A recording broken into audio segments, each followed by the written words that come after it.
This won't come as a shock to many of you, but men and women are built differently, especially our hearts and how our bodies react to heart related issues. And joining me today to discuss the unique aspects of heart health in women is Dr. Stephanie Kochav. She's a board certified cardiac electrophysiologist specializing in the diagnosis and treatment of heart rhythm disorders. Welcome to Conversations Like No Other, Heart Care, presented by the Heart and Vascular Institute of Valley Health System in Paramus, New Jersey. Our podcast goes beyond broad, everyday cardiac topics to discuss very real and very specific subjects that impact your heart health. We think you'll enjoy our fresh take. I'm Scott Webb. Thanks for listening. Dr. Kochav, it's great to have you here. We're going to talk about and explore the unique aspects of heart health in women, but welcome to the podcast. Thank you so much for having me here. I'm so excited to talk about women's heart health, which is near and dear to my heart, literally. Yes, literally, pun intended, all that good stuff. Well, it's great to have you here. And it's important, I think, that we have these conversations. And yes, heart attacks are heart attacks, heart health is heart health in men and women, but there's some unique aspects, right, to heart health in women. So let's start there. Why is it important, do you think, to talk specifically about heart health in women?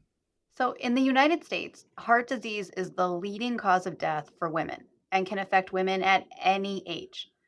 The problem is this is so common. Over 40% of women in the US are living with some form of heart disease. This includes coronary artery disease, which refers to plaque buildup in the arteries that can lead to heart attacks, heart failure, when the heart is too weak to pump enough blood to the body, and arrhythmias, which is my particular focus Right. and includes the heart beating too slowly, too fast, or irregular.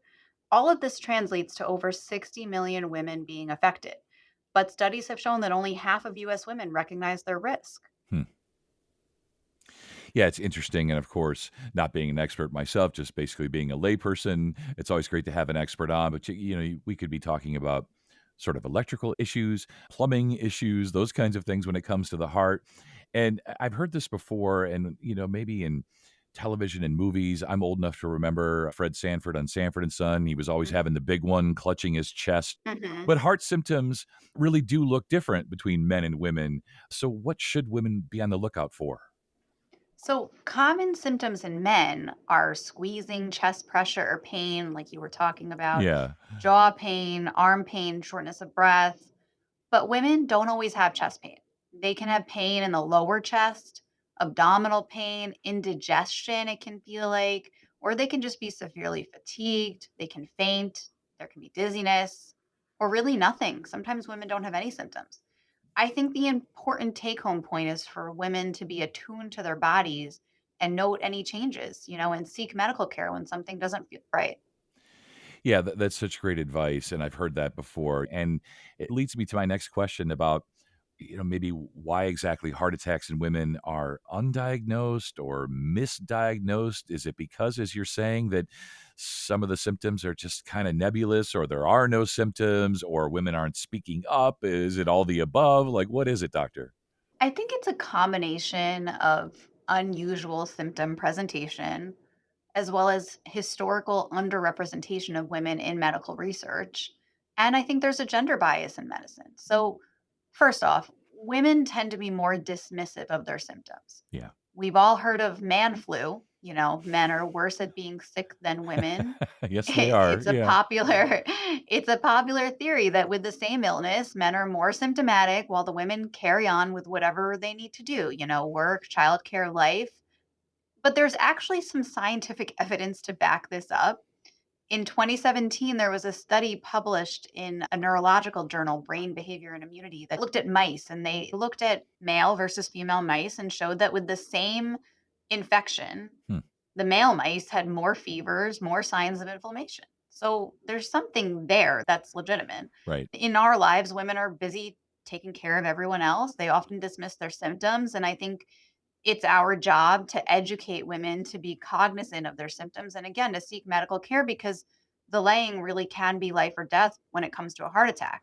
Right. At the same time, because their symptoms are different, medical personnel like doctors, nurses are more likely to miss the diagnosis in female patients. And this has been shown time and time again in scientific research studies.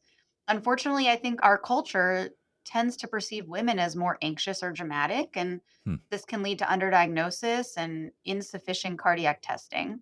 Yeah. And then when we get to the testing, there's different gender differences in the testing. So if one were to feel they were having a heart attack, they would come to the emergency room, and the first lab test that would get done is called a cardiac troponin level. This is a blood test, and a higher level means more heart damage. And there's a clinical threshold that tells doctors how to act on that and whether to move forward with treating or not. Okay. But that clinical threshold differs across sexes. Hmm. And, we have to apply gender specific cutoffs for diagnosis.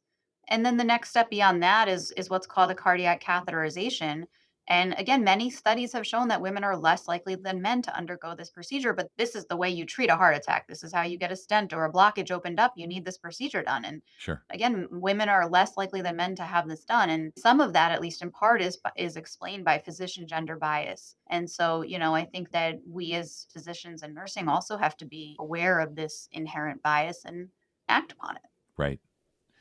Yeah, speaking anecdotally, personally, as the son of a mom and having a wife and a daughter, the women in my life, and I'm sure for many listeners, they're really tough, you know, and they tend to suffer in silence, and Right. they tend to not put Right. themselves first, their health first, their heart health first. And maybe we should talk about the like hormonal changes. Right. We're talking about the Mhm. sort of sex differences here. So, pregnancy, menopause, birth control, Mhm. how do those things impact women's heart health? Yeah. So, even taking a step back and looking at, for example, a normal healthy pregnancy. Okay. In a normal healthy pregnancy, the heart undergoes significant hemodynamic changes to increase blood flow to the developing baby. So often pregnant women experience a racing heart, which I see a lot of patients for. This is usually appropriate. This isn't pathologic. This is what's supposed to happen. But arrhythmias that are not physiologic can also flare during pregnancy as well, such as SVTs and atrial fibrillation. And this is a big part of what I manage. And then beyond a healthy pregnancy, there are dangerous pregnancy conditions, such as preeclampsia, gestational diabetes, gestational hypertension or high blood pressure, which are all powerful predictors of future heart disease, as they are strongly associated with the development of true essential hypertension or high blood pressure and diabetes later in life. Yeah. The other sort of piece is that, aside from pregnancy, younger women with endometriosis are 3 times more likely to develop a heart attack, and we don't fully understand why that is. Hmm. But estrogen is thought to be protective against heart disease before menopause at least, but after menopause, a woman's cardiovascular risk goes up. So they're more likely to get high blood pressure, high cholesterol. The menopause transition period, those few years where a woman is transitioning, seems to be an especially vulnerable time. Okay. And as clinicians, I think we need to pay special attention to that group. A lot of people ask about hormonal replacement therapy, but unfortunately, the risks and benefits remain controversial and I think needs to be individualized on a per patient basis. Hmm.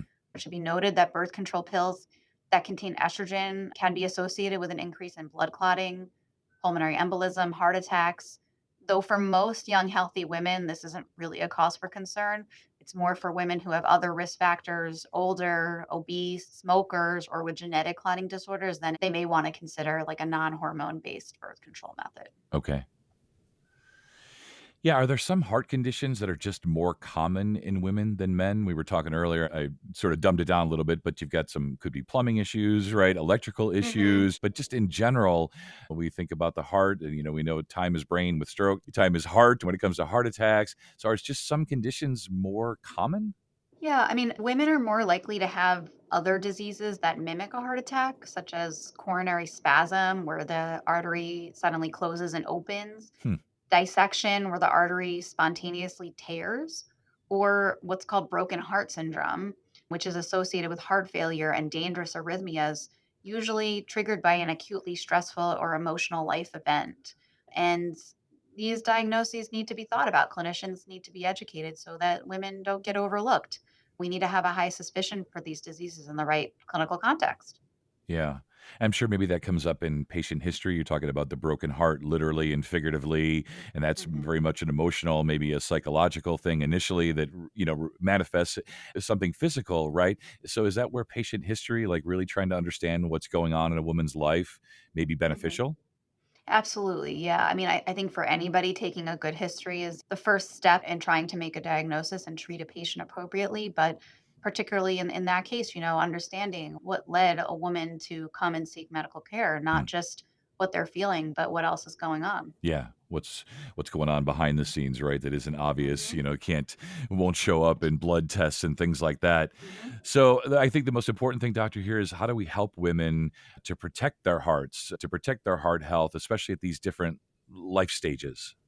Yeah, there are so many things we can all do to protect our heart health, and it starts at a young age. First off, get plenty of regular exercise. I see many patients with atrial fibrillation. Physical inactivity or being sedentary or a couch potato has been shown to be an independent risk factor for AFib. And a study that I like even showed that just doing one higher metabolic equivalent during a treadmill test can lower your risk of incident AFib by 7%. So it's really time to get moving. And generally, we recommend 150 minutes of moderate intensity aerobic exercise per week, 2 strength training sessions per week. Your heart rate should increase by at least 50% of your maximal heart rate, which you can calculate. Anybody can calculate by subtracting 220 minus their age. Right. Remember, too, that like anything counts as exercise, dancing, gardening. The next thing I would say is avoid obesity, maintain a healthy weight. This lowers the risk of metabolic syndrome. Eat healthy, exercise, get help if you need it. Valley has a weight loss center that Yeah. I share a lot of patients with. They provide nutrition support, bariatric surgery consultations, prescription weight loss drugs. Any way you do it, it doesn't matter how you do it, but getting to a healthy weight is so important. And of course, limiting alcohol intake. This varies for men and women. It's really less than 5 drinks a week for men and less than 3 drinks per week for women is what's advised. Alcohol can be directly toxic to the heart. Okay. Avoid or quit smoking. Watch for signs of sleep apnea. If you're overweight and snore, you should be diagnosed. You should be treated for that because Yeah. that really, sleep apnea is really associated with incident cardiovascular disease. And, I want to say that while these recommendations are meant for everyone, Hmm. women's heart health seems to be more affected by lifestyle risks than men, at least according to a health study from Canada, which included over 175,000 adults, and they watched these people over 11 years. The study looked at 8 established cardiovascular risk factors: their BMI, blood pressure, diet, physical activity, sleep, smoking, and other blood tests. And it showed that women who had tended to have more favorable risk profiles than men in general, they maintained healthier profiles over the course of the study.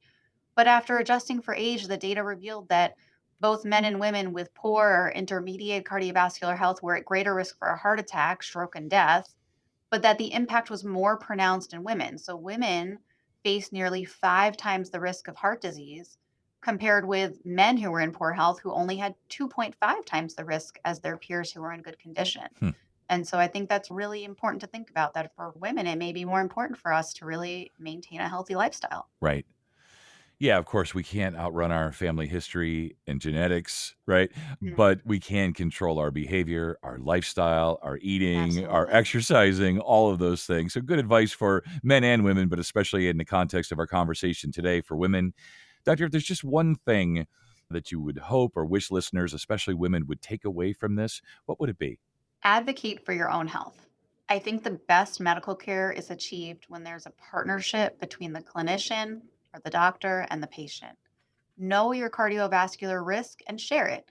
Ask about important diagnostic tests and treatment options. Educate yourself and learn the symptoms of cardiovascular disease, and remember to seek medical care right away if something feels off. Yeah, we have to listen to our bodies, of course.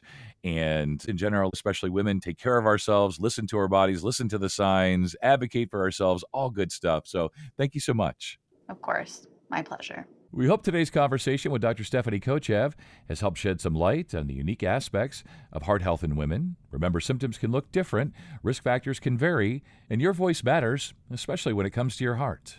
If you have questions or concerns about your heart health, don't wait. Talk to your doctor. For more information and resources, visit valleyhealth.com/heart. And as always, be sure to subscribe and share this episode. And take good care.